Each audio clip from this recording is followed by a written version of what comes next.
Iran का एक driver जो कहता है मैं ट्रक चलाता था, पहले ज़माने में मशहद में बर्फबारी बहुत शदीद होती थी। कह रहे मशहद से ट्रक चला के मैं तेहरान की तरफ जाना चाहता था, तो शदीद रास्ते में बर्फबारी हुई, इतनी बर्फबारी के जो गाड़ी के वाइपर थे वो भी काम करना तकरीबन छोड़ गए। मैंने अपने ट्रक को साइड पे लगाया और मैंने सोचा कि जब बर्फ थम जाएगी उसके बाद मैं रास्ते पर आगे बढ़ूंगा, लेकिन कहता नहीं, बर्फ थमने वाली नहीं थी और ज्यादा बर्फबारी शदीद हो गई। यहां तक कि मैंने नोट किया कि रास्ते पर जितनी गाड़ियां आ रही थी उन गाड़ियों ने भी आना छोड़ दिया। अब बीच सहरा में, मशहद और तेहरान का सफर बहुत लंबा है और 80% यह रास्ता सहराई रास्ता है। कहते मैंने कहा कोई बात नहीं, अभी भी कॉन्फिडेंस था कि कुछ भी नहीं होगा, बर्फबारी थम जाएगी। मैंने गाड़ी को बंद नहीं किया, कहीं ऐसा ना हो कि इंजन ठंडा पड़ जाए फिर इंजन स्टार्ट ना हो। लेकिन चंद मिनट के बाद मैंने देखा कि इंजन ने आवाजें करना शुरू कर दी, जैसे इंजन भारी हो गया है। एक बार भारी हुआ, दो बार भारी हुआ, फिर भी मैं परेशान नहीं हुआ क्योंकि मुझे सारा मैकेनिक का काम आता था। मैंने कहा बंद भी हो गया तो मैं स्टार्ट कर लूंगा। लेकिन कहता 3-4 मरतबा इसने आवाज किया और चौथी मरतबा इंजन बंद हो गया। कह रहा अब परेशानी शुरू हो गई, खौफ शुरू हो गया कि क्या होगा मेरा।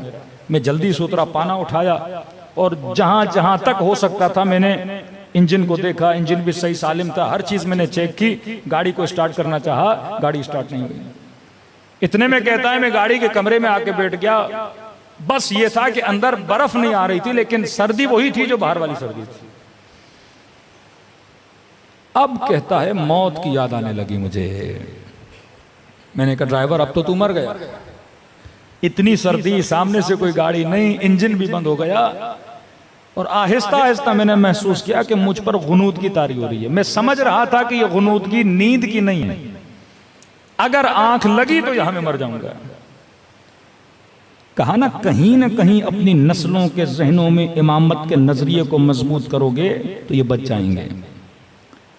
कहते अचानक किसी मजलिस में किसी मौलाना का जुमला सुना था कि शियो हम वो हैं जिनका इमाम जिंदा है।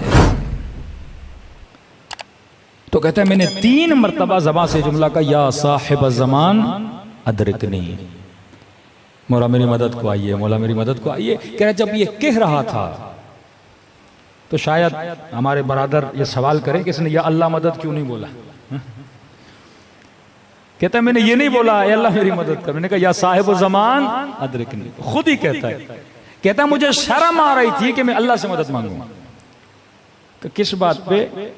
कहता एक तो मैं नमाज का पाबंद नहीं था, दूसरा ये मेरे अंदर एक गुनाह कबीरा की बीमारी थी। तो अल्लाह भी तो बोलेगा ना, अब जब मुश्किल में आए हो तो अभी मेरा नाम ले रहे हो। तो मैंने कहा इमाम ज़माना की आबरू है अल्लाह के दरबार में। तो इमाम से तवस्सुल किया कि मौला मैं बहुत गुनहगार हूं, आपसे तवस्सुल कर रहा हूं कि अल्लाह के दरबार में वसीला बन जाएं ताकि मेरे ऊपर कोई रहमत आ जाए। और मैंने वादा किया कि आज के बाद नमाज की पाबंदी करूंगा और वो गुनाह जो मैं मेंबर से बता नहीं सकता, जो बहुत कभी गुनाह की आदत थी इसे, उस गुनाह को मैं क्या करूंगा, तर्क कर दूंगा। कहता ऐसे ही अपने ख्यालों में सोच रहा था क्या होगा, बच्चों का क्या होगा, मर जाऊंगा क्या होगा, छोटी बच्ची थी मेरी उसका क्या होगा। इंसान जब मौत को देखता है तो यही ख्यालात उसके जहन में आते हैं। कहता इतने मैंने देखा उस शदीद बर्फबारी में एक शख्स आ रहा है और हाथ में पाना है। कहता मैंने ये समझा कि आगे किसी की गाड़ी खराब हुई है और वो मदद मांगने के लिए आ रहा है। तो मैंने अपना शीशा नीचे किया, मैंने कहा जी आप यहाँ पे क्या कर रहे हैं। उन्होंने कहा आप क्यों खड़े? मैंने कहा मेरी गाड़ी खराब हो गई है।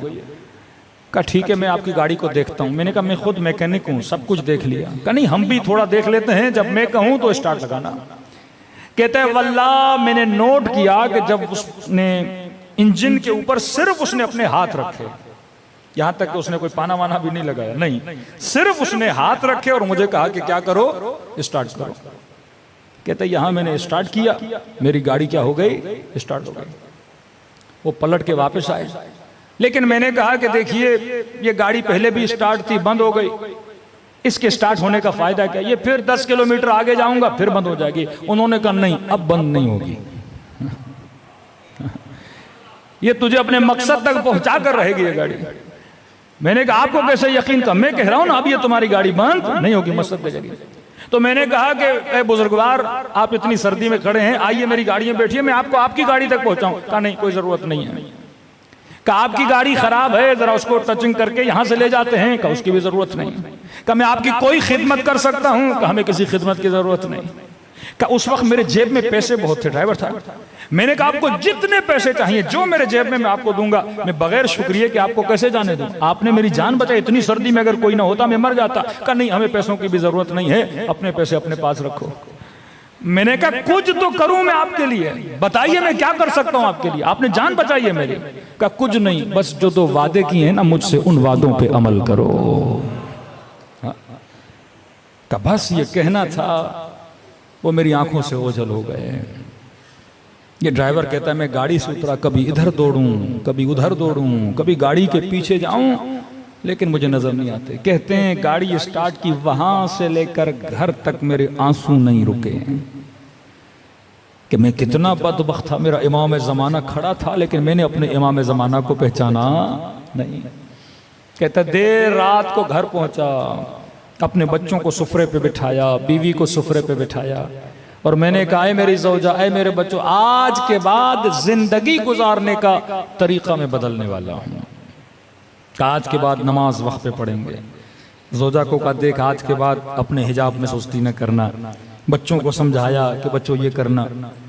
का मेरी बीवी इतनी खुश हुई, कहने लगी कि मैं तो कब से चाहती थी तू दीनदार बने, लेकिन तू दीनदार नहीं बनता था। लेकिन ये बता तेरे अंदर तब्दीली कैसे आई? इसने वाकया सुनाया कि इमाम ज़माना मुझे नजर आए थे, मौला ने मेरी जान को बचाया। कहता है जब ड्राइवरों के बीच में गया या अजान का वक्त हुआ, सारे ड्राइवर चले गए खाना खाने। मुझे कहा तू भी चल खाना खा। मैंने कहा नहीं, पहले मैं नमाज पढ़ूंगा, बाद में खाना खाऊंगा। ताज्जुब करने लगे, आज तू बड़ा मुत्तकी बन रहा है, आज तू बड़ा परहेजगार बन रहा है। ताने देने लगे, इतने दिन तू क्या करता था, आज कैसे बन गया? कि ये मेरा कमाल नहीं है, ये फर्जंद ज़हरा का कमाल है। तो कभी कभी इस तरह से जिनके अकीदे बातिन में मजबूत होते हैं, अहले बैत ज्यादा अकीदों को मजबूत कराने के लिए अपनी ज़ियारतें करवाते हैं। सलवात पढ़े मोहम्मद व आले मोहम्मद।